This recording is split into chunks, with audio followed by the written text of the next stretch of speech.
আসসালামু আলাইকুম, welcome to my new blog. আশা করি আপনারা সবাই ভালো আছেন। আলহামদুলিল্লাহ, আপনাদের দোয়া ও ভালোবাসা আমিও ভালো আছি। আজ 15ই জুলাই, রোজ সোমবার। এখন সময় 6টা 15। আমার অফিস ছুটির পর আমি অনন্যার দিকে যাচ্ছিলাম। ঠিক সেই সময় এক ভাইটা আমাকে আওয়াজ দিল যে, ভাই আপনি কি রাইড শেয়ার করেন? আমি বললাম হ্যাঁ, আমি রাইড শেয়ার করি। তো উনি আমাকে বললো, আপনি কি গুলশান 1 যাবেন? তো আমি বললাম হ্যাঁ, গুলশান 1 যাব। আমি ওনার থেকে ভাড়া চাইলাম 130 টাকা, কিন্তু উনি আমাকে 130 টাকা দেবে না, উনি আমাকে বরাবর 100 টাকা দিবে। তো যেহেতু আমার অনন্যা গিয়ে ওয়েট করতে হইতো, তো সেহেতু যে এখান থেকে যাত্রী পেয়ে গেছি, তো আমি আর 100 টাকায় ওনাকে নিয়ে যাচ্ছি এখন গুলশান 1-এর উদ্দেশ্যে। তো সাথেই থাকুন আর ভিডিওটা দেখতে থাকুন যে আজকে আমি কত টাকা ইনকাম করি। আর আমার চ্যানেলটা যারা সাবস্ক্রাইব করছেন তাদেরকে অসংখ্য অসংখ্য ধন্যবাদ। আর এখনও যারা চ্যানেলটা সাবস্ক্রাইব করেন নাই, প্লিজ চ্যানেলটা সাবস্ক্রাইব করে আমাদের পরিবারের একজন হয়ে যান। এই যাত্রীটিকে নিয়ে গুলশান 2 দিয়ে সোজা চলে আসি গুলশান 1-এ 15 নম্বর রোডে। বারিধারা ডিএস থেকে গুলশান 1-এ 15 নম্বর রোডে দূরত্ব হইল 4.5 কিলো রাস্তা। আর 4.5 কিলো রাস্তা আসতে আমার সময় লাগছে 25 মিনিটের মতো। আমি আসার পরে এখানে আসার পরে যাত্রীটা আবার বলতেছে যে, ভাইয়া আমি আবার যাব, আপনি কি যাবেন? তো আমি বলতেছি হ্যাঁ যাবো, আপনার কতক্ষণ লাগবে? তো উনি বললো যে আমার বড় জোর 7-8 মিনিট লাগবে। ঠিক 7-8 মিনিট পরে যাত্রীটা আবার চলে আসে। তো আমিও ওনাকে নিয়ে আবার রওনা হলাম সেই বারিধারা ডিএইচএসের উদ্দেশ্যে। যাক, আমার জন্য ভালোই হলো, কারণ এখানে দেখা গেছে হয়তো ওনাকে নামায় আমার গুলশান 1-এর মুচুরে যাইতে হইতো বা অন্য কোথাও যাইতে হইতো। সেই ক্ষেত্রে এটা না করে আবার আমাকে সেই বারিধারা ডিএইচ যেতে হইতেছে। যাক, এক্ষেত্রে ভালো হয়েছে, আপ ডাউন 200 টাকা ভাড়া হয়ে যাবে আমার। ঠিক ওনাকে নিয়ে যে দিক দিয়ে গেছি আমি, ঠিক আবার আসার সময় আমি সেদিক দিয়ে আসছি গুলশান 2 হইয়া অনন্যার সামনে। আর ওনাকে নিয়ে মোট আমি গাড়ি চালাইছি 9 কিলো রাস্তা। যাওয়ার সময় 4.5 কিলো, আসার সময় 4.5 কিলো। আর এই 9 কিলো রাস্তা গাড়ি চালায় আমি ভাড়া পাইছি 200 টাকা। উনি আমাকে বলছিল যে ভাড়া দেবে 200 টাকা, কিন্তু আসার পরে উনি আমাকে 20 টাকা বেশি দিল, কারণ ওইখানে 5-7 মিনিট ওয়েট করছে। যাক, আলহামদুলিল্লাহ, 1 ঘন্টার মতো সময় লাগছে, ভাড়া পাইলাম 220 টাকা। এখন এটা দেখার পালা যায় এখন আমি এখান থেকে কখন যাত্রী নিয়ে রওনা হই।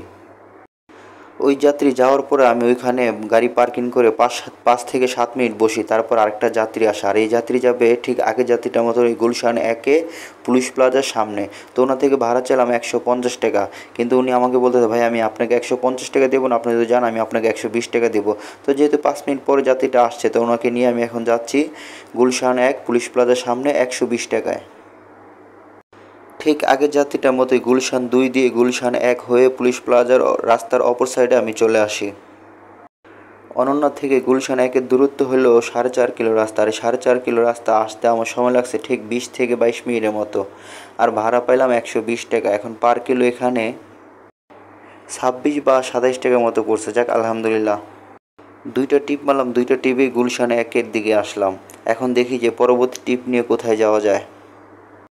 ওই যাত্রীকে নামায় আমি সোজা চলে আসি পুলিশ প্লাজা মার্কেটের সামনে। পুলিশ প্লাজা মার্কেটের সামনে আইসা প্রায় আমি এখানে 1 ঘন্টা বসে থাকি। যাত্রী আসতেছিল কমলাপুর বাসাবোর দিকে, যাত্রী বলে 150 টাকা ভাড়া। এমন ভাড়া শুনে যাইতে ইচ্ছে করে না। তো এখানে 1 ঘন্টা পার হয়ে গেল। তো 1 ঘন্টা পরে এই যাত্রীটা আসলো। এই যাত্রীটা বলতেছে উনি যাবে বনানী 11 নম্বর। তো ওনার থেকে ভাড়া চাইলাম 120 টাকা। তো উনি বললো, ভাই এখান থেকে এখানে আমি আপনাকে 100 টাকা দেবো। যেহেতু এখানে আমার 1 ঘন্টা চলে গেছে, তো আমি আর এখানে দেরি না করে ওনাকে নিয়ে যাচ্ছি এখন বনানী 11 নম্বর রোড 100 টাকায়। আর এই যাত্রীটাকে আমি হেলমেট হাতলাম। উনি বললো যে হেলমেট লাগবে না, যদি রাস্তায় কোনো সমস্যা হয় তা আমি দেখবো। উনি হয়তো যে পুলিশে কোনো কর্মকর্তা হবে। তো আমি ওনাকে বললাম, ঠিক আছে ভাই, আপনি যদি দেখেন তাহলে আমার কোনো সমস্যা নাই। তারপর ওনার সাথে কথা বলতে বলতে চলে আসলাম বনানী 11 নম্বর রোডে। আর গুলশান 1-এর থেকে বনানীর দূরত্ব হলো মাত্র 2.5 কিলো রাস্তা। 2.5 কিলো রাস্তা কি আমরা 3 কিলো রাস্তায় ধরি। আর এই 3 কিলো রাস্তা আসতে আমার সময় লাগছে মাত্র 10 মিনিটের মতো। 3 কিলো রাস্তা আইসা ভাড়া পেলাম 100 টাকা। পার কিলো এখানে প্রায় 33 টাকা মতো বসে। যাক, আলহামদুলিল্লাহ, এখন দেখার বিষয় যে এখান থেকে আমার কখন রওনা হই, কখন যাত্রী পাই। এরকম যদি 2-3টা ছোটো ছোটো টিপ মারা যায় তাহলে হয়তো পকেটে কিছু টাকা আসবে। আর ছোটো টিপে লাভ ভালোই। আর সব বাইকাররা চায় যে ছোটো টিপ নিতে। ওই যাত্রীকে নামানোর পরে আমি রাস্তা ইউটার্ন নিয়ে এই পাশে আসি। এই পাশে এসে দেখি এক ভদ্রলোক দাঁড়ায় আছে। তো ওনাকে বললাম যে কোথায় যাবেন? তো উনি বললো যে উনি যাবে জিয়া উদ্যানের পাশে খামার বাড়ির আগে। তো আমি ওনার থেকে ভাড়া চাইলাম 150 টাকা, কিন্তু উনি আমাকে বলতেছে যে এইখান থেকে এখানে 100 টাকা অনেক হয়ে যায়, আমি প্রতিদিন 100 টাকা যাই। তাই আমি বললাম, ভাইয়া যে 100 টাকা আমার জন্য কম হয়ে যায়। তো উনি বললো ঠিক আছে, তো চলো আমি তোমাকে আর 20 টাকা বাড়া দেবো। তো এখন ওনাকে নিয়ে যাচ্ছি আমি আসলে নামটা কি বলবো আমি বুঝতে পারতেছি না। মানে এটা হয়েছে কি, জিয়া উদ্যান যাইতে, জিয়া উদ্যান থেকে হাতের বামে যে খামার বাড়ি যেতে, খামার বাড়ির আগে। তো সেই জায়গায় যাচ্ছে এখন আমি ওনাকে নিয়ে 120 টাকায়। ওনাকে নিয়ে মহাখালী ফ্লাইওভার হয়ে বিজয় সন্নিধি সোজা চলে আসি খামার বাড়ির আগে। আর ওইখান থেকে এখানকার দূরত্ব হলো মাত্র 5 কিলো রাস্তা। আর এই 5 কিলো রাস্তা আসতে আমার সময় লাগছে মাত্র 15 মিনিট, কারণ রাস্তা একদম ফ্রি ছিল। তো যাই হোক, ভালোই হয়েছে, 15 মিনিটে চলে আসতে পারছি। 15 মিনিটে 5 কিলো রাস্তা আসছি, ভাড়া পাইছি 120 টাকা পার কিলো। এখানে আমার 25 টাকার মতো বসে, 25 টাকাতে একটু কম, মানে তারপর 25 টাকায় ধরা যায়। তো যা হয়েছে আলহামদুলিল্লাহ, এখন দেখা যাক যে এখান থেকে আমি কোথায় যাই। ওই যাত্রীকে নামানোর পরে আমি খামার বাড়ি এসে 5 মিনিট বসি। খামার বাড়ি এসে 5 মিনিট বসার পরে আমার বাসা থেকে একটা ফোন আসে। বাসা থেকে ফোন আসে যে ইমার্জেন্সি বাসা যেতে হবে। তো যেহেতু আমার মিরপুর যাইতে হবে, তো এখানে আমি আর বসে না থেকে আমি চলে যাই ফার্ম গেট। ফার্ম গেট যাই, ওখানে 10 মিনিট মতো বসি। তারপর একটা যাত্রী আসে, এই যাত্রী যাবে মিরপুর কাজীপাড়া। তো ওনা থেকে ভাড়া চাইলাম 150 টাকা, কিন্তু উনি আমাকে 150 টাকা দেবে না, উনি আগে যাত্রীর মতো আমাকে ভাড়া দেবে 120 টাকা।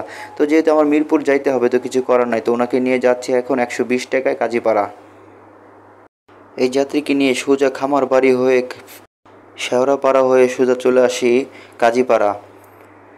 ফার্মগেট থেকে কাজীপাড়ার দূরত্ব হইল মাত্র 5.5 কিলো রাস্তা। আর 5.5 কিলো রাস্তা আসতে আমার সময় লাগছে 12 থেকে 13 মিনিটের মতো, কারণ এখন রাস্তা পুরোটাই ফাঁকা।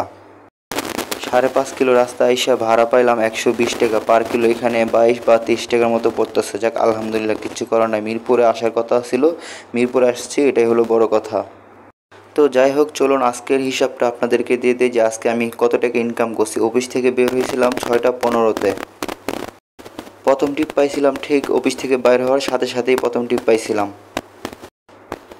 আর এখন সময় 9টা 25, মানে প্রায় এখানে 3 ঘন্টা, মানে 3 ঘন্টা, সোয়া 3 ঘন্টার মতো সময় লাগছে। তো এই সোয়া 3 ঘন্টা আমি গাড়ি চালাইছি আজকে রোডে 26 বা 27 কিলো, যাই হোক এখানে প্রায় 30 কিলো ধরি। তো 30 কিলো গাড়ি চালাইছি, 30 কিলো গাড়ি চালায় আজকে আমার ইনকাম হয়েছে 680 টাকা। তো এই 680 টাকা থেকে যদি আপনি 30 কিলো তেলের টাকা বাদ দেন, তাহলে এখানে বড় জোর আপনি আমাকে 80 টাকা তেল বাদ দিতে পারেন। তো যদি 80 টাকা যদি মাইনাস করেন 680 টাকা থেকে, তাহলে আজকে আমার ইনকাম টিকতেছে 600 টাকা। তো 3 ঘন্টা, সোয়া 3 ঘন্টা রোডে থেকে গাড়ি চালায় আজকে আমি ইনকাম করলাম 600 টাকা। তো যাই হোক, যা হয়েছে আলহামদুলিল্লাহ, ভালো হয়েছে। তো ভিডিওটা আর বড় করব না। এখন যদি ভিডিওটা আপনাদের ভালো লাগে, তাহলে একটু যদি আপনারা উপকৃত হন, তো একটা লাইক করে দেবেন। আর হ্যাঁ, আপনারা যদি কোনো বন্ধু বান্ধব রাইড শেয়ার করতে চায়, তো তাদের সাথে ভিডিওটা শেয়ার করতে পারেন। তো ভাই, ভালো থাকবেন, সুস্থ থাকবেন। আসসালামু আলাইকুম ওয়া রাহমাতুল্লাহি ওয়া বারাকাতুহু।